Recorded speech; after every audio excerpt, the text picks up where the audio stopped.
Assalamualaikum warahmatullahi wabarakatuh. Ketemu lagi bersama saya Rizky Inayah dengan NIM 1814080022 di mata kuliah metodologi penelitian yang diampu oleh Ibu Dr. Miliasari SPD MSI. Saya jurusan Tadlis IPA Fisika di Fakultas Tarbiyah dan Keguruan UIN Imam Bonjol Padang. Di video kali ini kita akan membahas laporan penelitian. Sebelum kita masuk ke pembahasan, kepada teman-teman semua yang menonton video ini, tekan like, komen, share, dan subscribe. Dan jangan lupa nyalakan loncengnya agar teman-teman tidak ketinggalan notifikasi video dari saya. Terima kasih. Kerangka laporan penelitian. Bagian yang pertama adalah pendahuluan. Di pendahuluan ini memuat 4 hal. Yang pertama, latar belakang masalah. Berisi informasi yang berkaitan erat dengan peristiwa atau isu yang menjadi alasan penelitian dilakukan. Identifikasi masalah berisi berbagai permasalahan yang mungkin muncul dan berkaitan erat dengan masalah yang akan diteliti. Yang kedua adalah rumusan masalah, merupakan landasan atau petunjuk bagi peneliti untuk memperoleh data yang sesuai topik penelitian. Rumusan masalah biasanya dinyatakan dalam bentuk kalimat tanya. Yang ketiga adalah tujuan penelitian, menunjukkan sesuatu yang ingin dicapai oleh peneliti ketika melakukan penelitian tersebut. Yang keempat, manfaat penelitian, merupakan harapan peneliti terhadap hasil penelitian yang selalu terdapat dalam bagian pendahuluan di dalam konsep penelitian. Bagian yang kedua adalah kajian pustaka.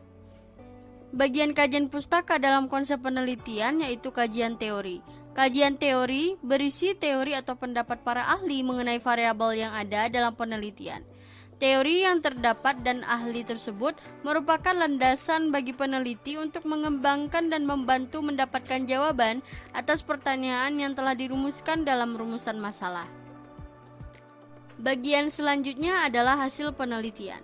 Hasil penelitian yang relevan berisi penelitian mengenai topik yang mirip dengan karya peneliti lain. Penelitian yang telah dilakukan tersebut diharapkan dapat membantu memberi referensi bagi peneliti dalam melaksanakan penelitiannya. Bagian ini merupakan bagian opsional, bisa ada atau tidak. Bagian selanjutnya, kerangka berpikir. Kerangka berpikir menunjukkan alur berpikir suatu penelitian dan menunjukkan pemahaman pokok yang melandasi pemahaman-pemahaman lainnya.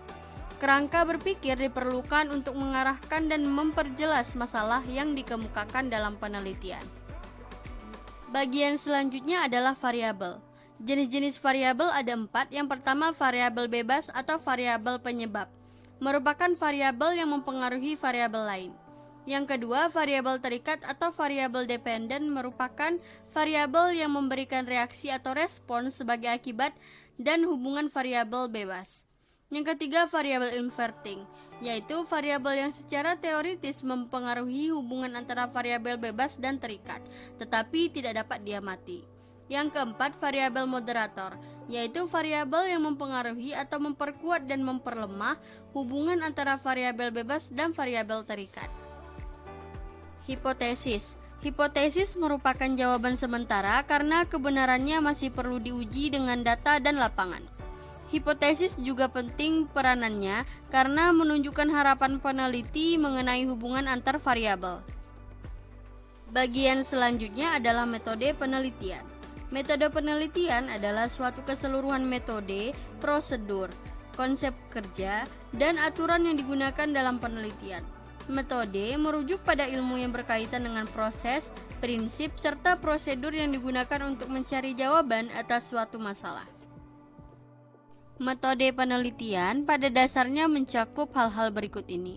Yang pertama, tempat dan waktu penelitian. Sebaiknya tempat penelitian yang dipilih ditentukan dengan pertimbangan-pertimbangan tertentu. Misalnya dapat dijangkau oleh peneliti dan tidak terlalu luas atau spesifik.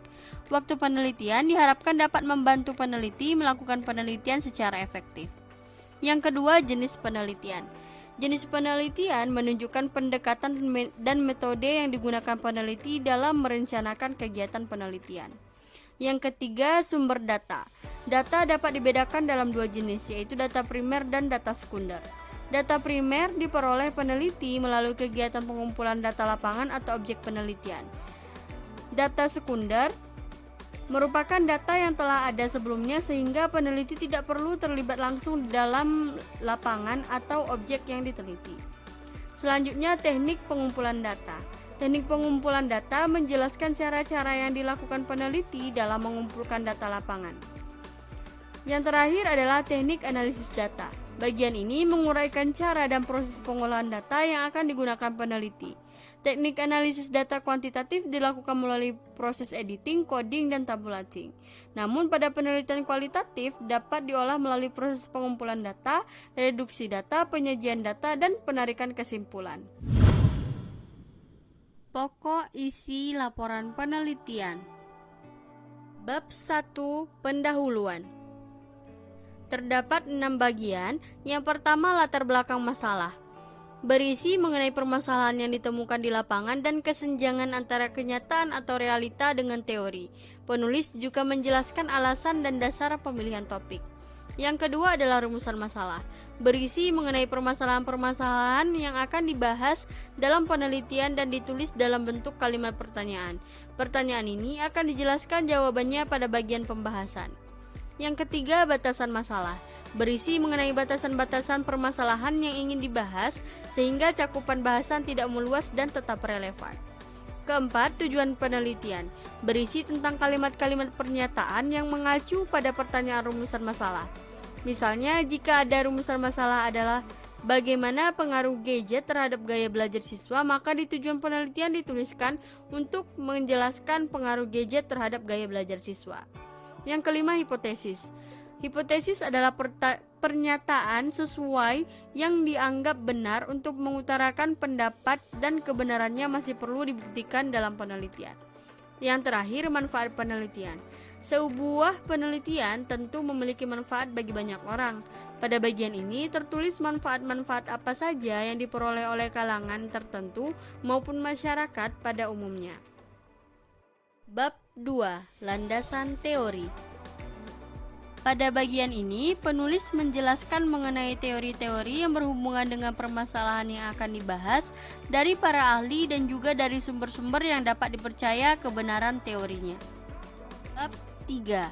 Metode penelitian. Pada bagian ini menjelaskan mengenai cara atau sistem yang digunakan pada penelitian agar terbukti atau teruji dengan benar penelitian yang diteliti. Bab 4. Hasil penelitian dan analisis. Pada bagian ini berisi mengenai hasil penelitian dan analisis temuan-temuan dalam penelitian. Pada bagian ini penulis akan menganalisis hasil penelitian yang sesuai dengan teori ataupun yang bertolak belakang dengan teori. Bagian pelengkap dan tata tulis laporan penelitian. Yang pertama adalah kata pengantar. Kata pengantar merupakan halaman sebuah karya ilmiah yang berisikan ucapan syukur dan rasa terima kasih penulis.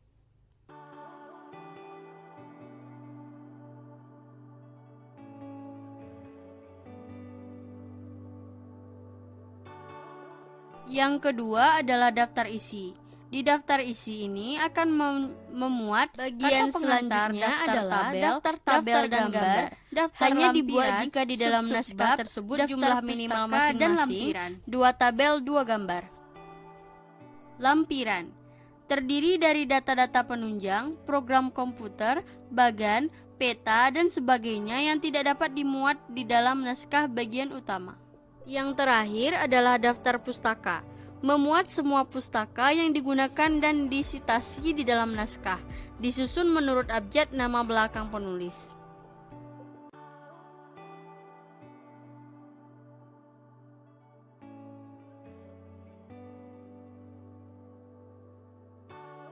Sekian video tentang laporan penelitian dari saya. Apabila bermanfaat, jangan lupa tekan like, komen, share, dan subscribe. Serta jangan lupa nyalakan loncengnya agar teman-teman tidak ketinggalan notifikasi video dari saya. Apabila ada salah, kepada Allah saya mohon ampun, kepada teman-teman dan ibu Sampai dosen jumpa saya di meminta video maaf. saya berikutnya. Wabillahi taufiq wal hidayah, waridho wal inayah. Wassalamualaikum warahmatullahi